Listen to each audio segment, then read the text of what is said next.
వచ్చి కలిశారు. నేను నేను ఎంక్వైరీ చేస్తే అది ఒక నా నియోజకవర్గం కాదు, రాష్ట్రం మొత్తం 432 కోట్లు పెండింగ్ ఉన్నది ఈరోజు. నేను టీవీలో చూస్తే ఉత్తమ్ కుమార్ రెడ్డి 48 గంటల పైసలన్నీ ఇచ్చేసినామని పాలాభిషేకాలు చేయమంటుండే. ఆయన ఎందుకు చేయాలని ఆయన పాలాభిషేకాలు? రుణమాఫీ ఎగ్గొట్టినందుకు, రైతు బంధు వేయనందుకు, సన్న వడ్లకు బోనస్ ఇయ్యనందుకు నీకు పాలాభిషేకాలు చేయాలనా? రాండి, రేపు ఊర్లలోకి వస్తే ఏం అభిషేకాలు చేయాలనో ప్రజలు చేసి చూపిస్తారు మీకు. ఇలా కందులు పొన్నం ప్రభాకర్ గారు వచ్చి సిద్దిపేటలో కందుల కొనుగోలు కేంద్రం స్టార్ట్ చేశారు. సంతోషం. రాష్ట్రమంతా మంత్రులు పోయి ప్రారంభించారు. ఏంది నాయన అంటే తీరా చూస్తే ఎకరానికి 3 క్వింటాలే కొంటారట. ఇదేమో రేషన్ ఇదేమన్నా సగం పాలన?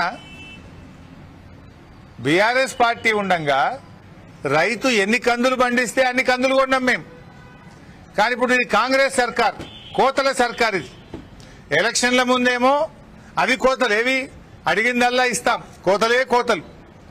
గెలిచిన తర్వాతనేమో కార్యక్రమాల అమలులో కోతలు. ఇప్పుడు ఏంది, ఎకరానికి జనరల్గా కందులు 6 క్వింటాల నుంచి 10 క్వింటాల దాకా పండుతాయి రైతులకు. మంచిగా పంటే 10 క్వింటాలు పండుతాయి, తక్కువ 6 క్వింటాలు పండుతాయి.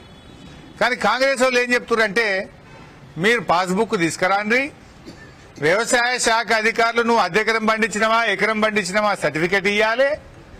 ఆ సర్టిఫికేట్ ఎకరం పండిస్తే 3 క్వింటాలే కొంటాం, మరి మిగతా 3 క్వింటాలు ఏడమ్ముకోవాలి? ఇదేం గవర్నమెంట్? నేను అడుగుతున్న వ్యవసాయ మంత్రి తుమ్మల నాగేశ్వరరావు గారు స్వయంగా రైతు. ఇది మీకు నచ్చుతుందా అని అడుగుతున్న తుమ్మల నాగేశ్వరరావు గారు. ఇది మీకు తెలిసే జరిగిందా? తుమ్మల నాగేశ్వరరావు గారు 3 క్వింటాళ్లు ఎకరానికి కందులు కొనడాన్ని మీరు సమర్థిస్తున్నారా అని నేను అడుగుతా ఉన్నా. ఎవరు ఈ నిర్ణయం? రేవంత్ రెడ్డిదా, వ్యవసాయ శాఖ మంత్రిదా? ఏంది కాంగ్రెస్ ప్రభుత్వం ఈ కోతలేంది అని నేను అడుగుతా ఉన్నా. ఇవాళ రైతులు చాలా ఇబ్బంది పడతా ఉన్నారు. మీరేం చెప్పారు కాంగ్రెస్ పార్టీ మేనిఫెస్టోలో? ఇది కాంగ్రెస్ పార్టీ మేనిఫెస్టో. దీంట్లో ఏం చెప్పిందంటే కందులకు కూడా 400 బోనస్ ఇస్తామని రాసింది. కందులకు 400 రూపాయలు బోనస్ ఇస్తామని రాసింది ఇలా వీళ్ళ కాంగ్రెస్ పార్టీ మేనిఫెస్టోలో. కానీ జరుగుతున్నది ఏంది? ఈరోజు కందుల మద్దతు ధర 7,550 రూపాయలు. 7,550కి 400 బోనస్ కలిపితే 7,950 రూపాయలకు మీరు కందులు కొనాలి. కానీ మీరు కొంటున్నది బోనస్ ఎగబెట్టినరు 7,550కే కొంటామన్నారు. ఆ కొనేది ఏమంటున్నారు? 3 క్వింటాలు కొంటామంటున్నారు. మరి మిగతా అమ్ముకోవాలి రైతులు. ఇలా ఏమైతుంది మార్కెట్లో అంటే 6,000 6,500కి అమ్ముకుంటుండ్రు. అంటే ఒక క్వింటల్ కందుల మీద 1000 నుంచి 1,500 రూపాయలు రైతులు నష్టపోతా ఉన్నారు. కంది రైతు మీద ఎందుకు ఇంత పగబట్టినరు అని అడుగుతున్నా నేను. కంది రైతుల మీద మీకు ఎందుకు ఇంత కక్ష అని అడుగుతా ఉన్న కాంగ్రెస్ నాయకులను. కందులు పండించడం వాళ్ళు చేసిన నేరమా అని నేను అడుగుతా ఉన్నా.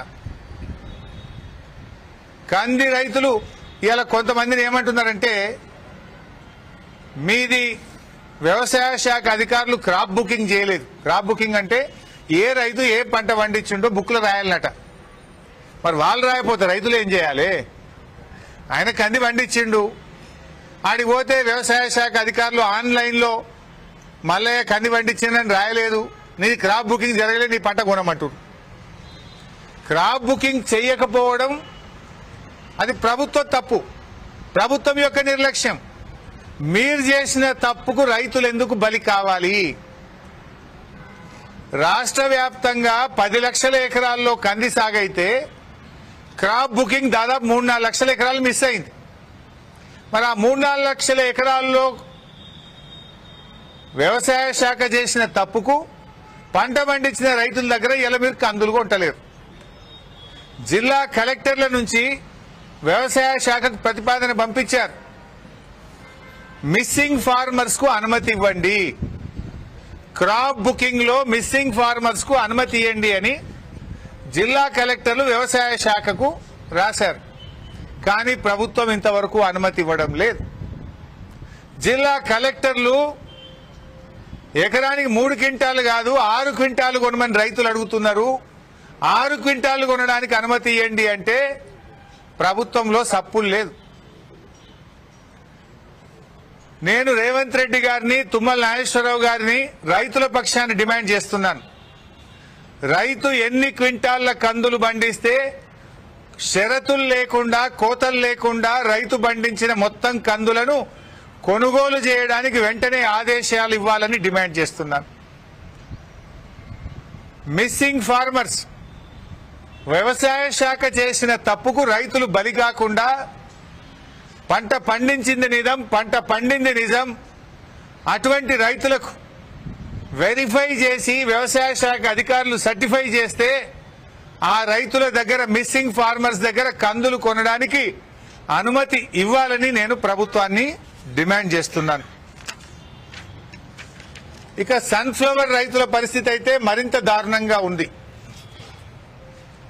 ప్రభుత్వమే ఎంకరేజ్ చేసింది నూనె.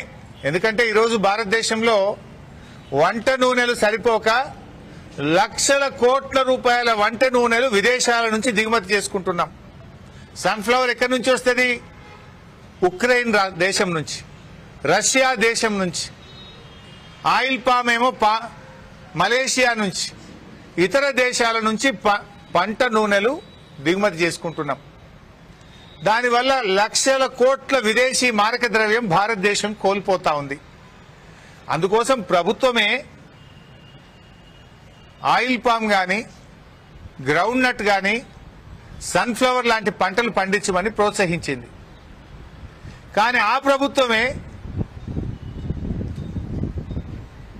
పంట నూనెలు వచ్చే పంటలు పండిస్తే ఆ రైతుల నెత్తిన శటగోపం పెడతా ఉన్నారు. ఇవాళ ఏమైంది? సన్ఫ్లవర్ కు 7,280 రూపాయల మద్దతు ధర ఉంది. 7,280 రూపాయలు ఉంది. కానీ కొనుగోలు కేంద్రాలు ఈ రాష్ట్ర ప్రభుత్వం ఇంతవరకు స్టార్ట్ చేయలేదు. ఇవాళ సిద్దిపేటలో సన్ఫ్లవర్ వస్తే 6,000 రూపాయలకు అమ్ముకుంటున్నారు. ఆల్రెడీ పంట స్టార్ట్ అయింది, మార్కెట్కి వస్తే రాష్ట్ర ప్రభుత్వం కొనుగోలు కేంద్రాలు స్టార్ట్ చేయక రాష్ట్ర వ్యాప్తంగా 6,000 రూపాయలకే అమ్ముకుంటున్నారు. వాళ్ళు దేశానికి సాయం చేస్తున్నారు. సన్ఫ్లవర్ పండించుడంటే